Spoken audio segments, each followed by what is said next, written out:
It's one of the toughest jobs in professional sports, staying on top of a raging bull. Bull riding requires skill, strength, and nerves of steel, and it's one of the fastest growing sports in the Americas. This fall, the 20th annual World Championships were held in Las Vegas with $1 million prize on the line. Mark Carcasol introduces us to one of the men who made it all happen.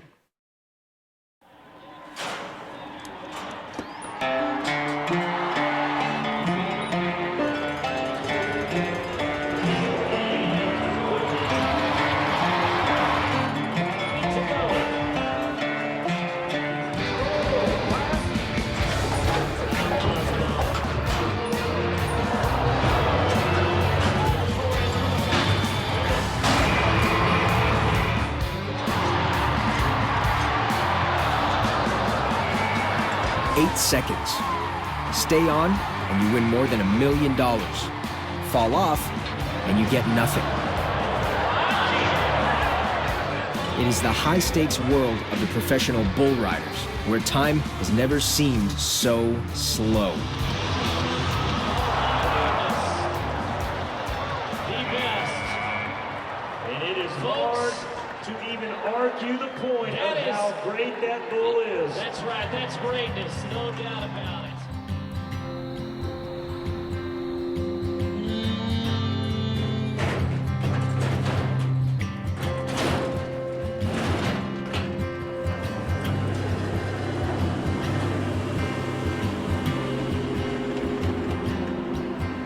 Far from the theatrics of the bull riding circuit, in the middle of his 80 acres of land in the southeastern United States, Jerome Davis is tending to the grassroots of a sport.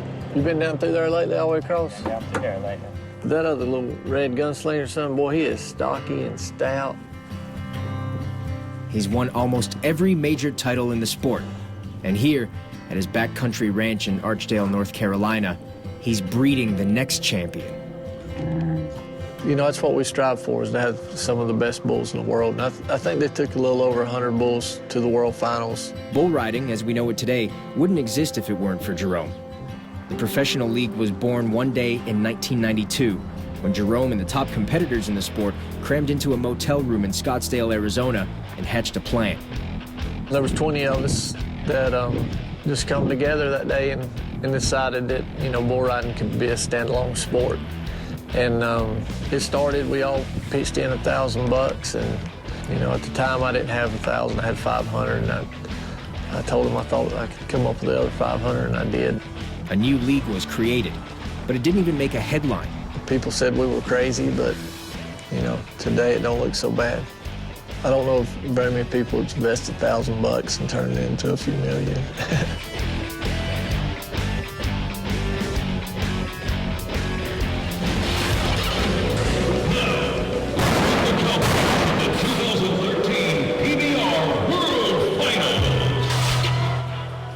Today, bull riding is one of the fastest growing sports in the Americas. It has a television deal with a major U.S. network, prize money in the millions, and legions of fans.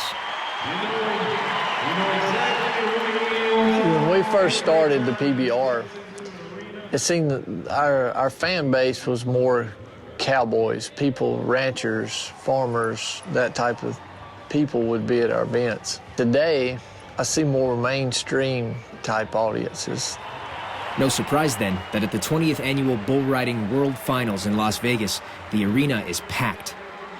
The draw is obvious, the thrill of seeing someone stay on top, and the gut-wrenching suspense of watching someone get thrown off. They hate to see somebody wreck and have a bad wreck, but if it happens, they don't want to miss it. Here we go.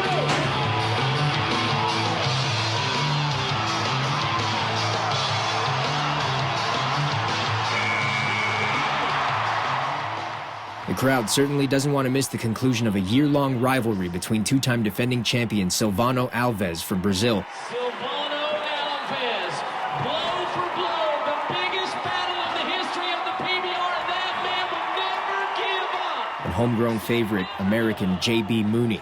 I think it's that American-Brazilian rivalry a little bit, you know, because the Brazilians have just been winning this thing for the last few years, and the Americans were ready to take it back.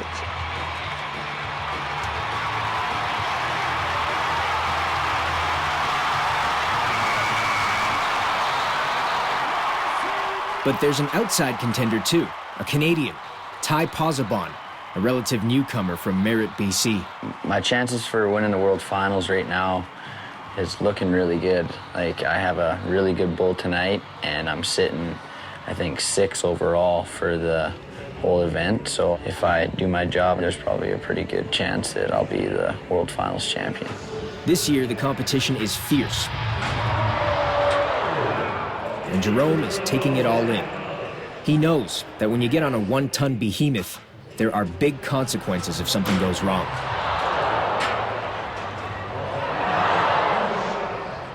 I've had 3 of my friends get killed riding bulls.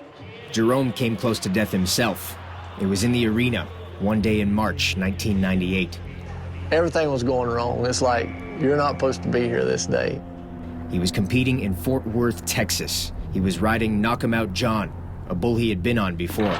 As it worked, everything was going good. I was riding him around there. But suddenly, and without warning, the bull made a move Jerome wasn't expecting. And he jumped forward.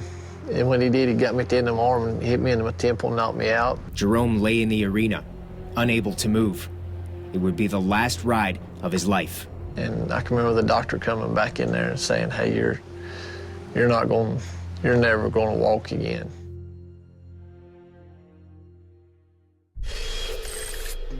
Next, injured but not broken. If I could walk today, I would love to be right back in the middle of it. A world champ finds new life in the sport.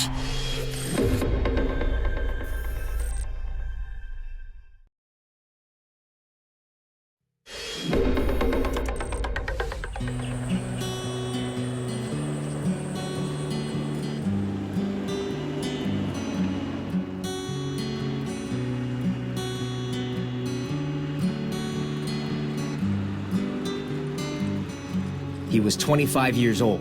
He had won almost every major bull riding title on the circuit. But now, as Jerome Davis lay motionless in the arena, it was all over. I don't remember waking up in the arena. I remember being in the pens in the back, and a buddy of mine, Tater Porter, was there, and I said, Tater, will you take my glove off? Because I couldn't feel my body. I was just numb. Jerome was paralyzed from the chest down. I was in denial, but I remember asking him, I said, so you're telling me I can't ride bulls again? That day in March 1998, when Jerome was thrown off the bull, he says he was also thrown off his course in life. His dreams of a lasting bull riding career were dashed.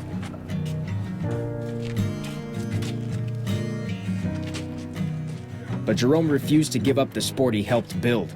Today, he breeds future champions. This is the one I want to see.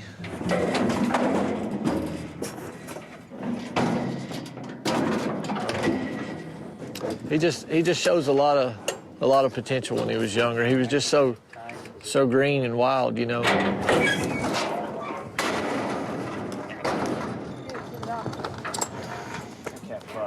He looked good, didn't he? What was that? See, that's what we wanted to see. He done what he was supposed to. That's good stuff. These bulls can bring in hundreds of thousands in prize money.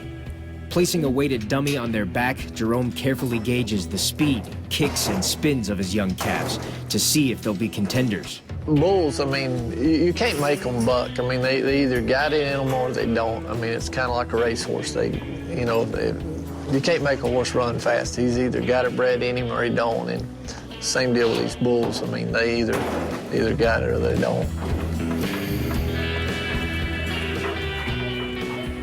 These bulls are considered athletes too and are even tested for steroids. Periodically, the bulls will be tested just to keep everybody on a level playing field. But they are only half the team. The other is the rider, and there are many up-and-comers to watch. Among them, Ty Pozzobon of Merritt, BC. There's actually another Canadian bull, if you can see him, this next pen over there. That one cost me a lot of money, and that one over there, he made me a lot of money.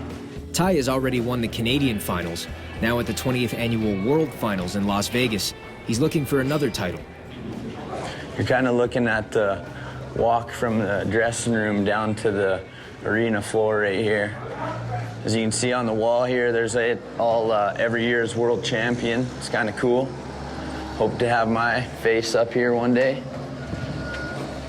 this is, yeah, the Stanley Cup of the NHL. You know, it's been my dream since I was a little kid. I watched all these guys on TV, and now I'm here with them. So it's pretty awesome.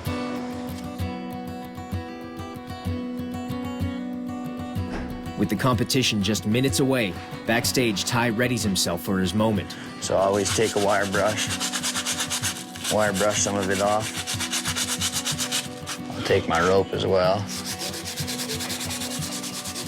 Ty's preparing his riding rope with soap and rosin, a sticky concoction to help him hold on. So in the chute, I'll be warming my rope up. And I'll warm up my handle. And that's that. Locked in.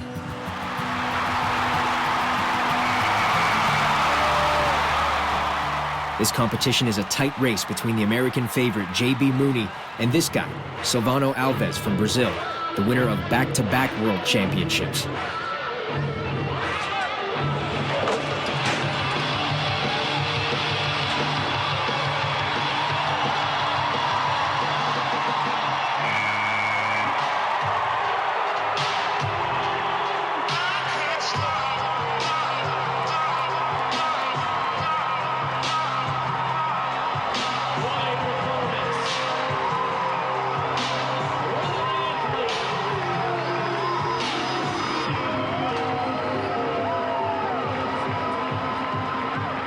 Canadian Ty Pozzobon knows he needs a high score to stay in contention.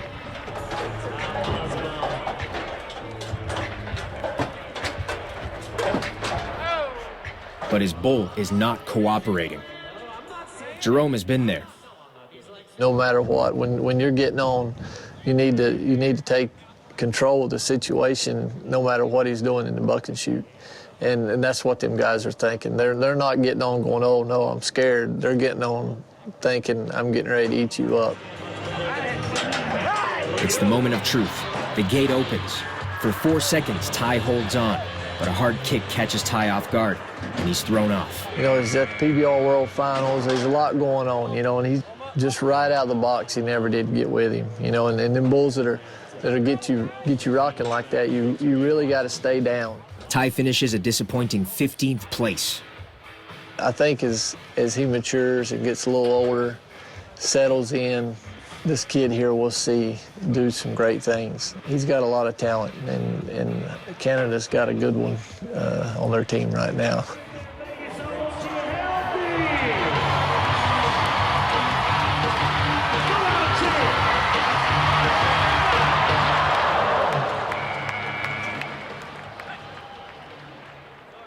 In the end, it's down to the defending champion Silvano Alves from Brazil and American favorite J.B. Mooney of North Carolina, who lives just down the way from Jerome.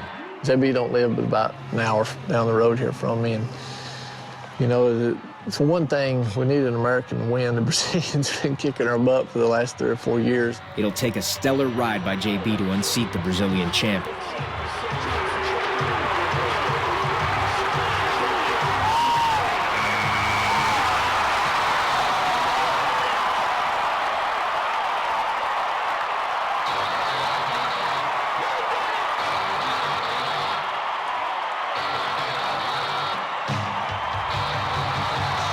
Eight seconds later, J.B. Mooney does what every bull rider dreams of, winning the Professional Bull Riders World Championships.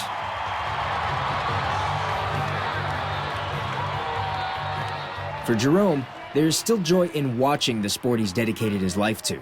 Oh, I miss it a lot. I mean, that's all you dreamed of when you was a kid, you know, growing up. But, you know, we haul these bulls around, and I'm around it a lot, so it ain't like, you know, I just dropped it cold turkey. 20 years after a bunch of cowboys met in a motel room, Jerome Davis still makes his living off bull riding. And his dream will always be in the middle of the arena. And if I could walk today, I would love to ride bulls right now. I mean, I'm kind of getting a little age on me now, but I would love to be right back in the middle of it.